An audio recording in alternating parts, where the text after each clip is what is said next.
ఇది తెలుసా? ఓసారి రుక్మిణీదేవి ఇచ్చిన వేడి వేడి పాలను తాగి శ్రీకృష్ణుడు ఒక్కసారిగా హే రాధే అని అన్నాడు. అది గమనించిన రుక్మిణీదేవి, నేను కూడా మిమ్మల్ని చాలా ప్రేమిస్తున్నాను స్వామి, కానీ మీరు ఎక్కువగా రాధను మాత్రమే ఎందుకు ఆరాధిస్తారు అని రుక్మిణీదేవి శ్రీకృష్ణుడిని ప్రశ్నించింది.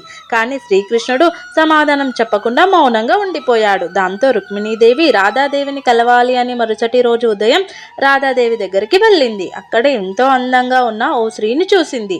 తనను రుక్మిణీదేవి రాధా అంటూ పలకరించింది. కలువల్లాంటి కన్నులతో, పండు వెన్నల్లాంటి నవ్వుతో ఎంతో అందంగా ఉంది రాధాదేవి.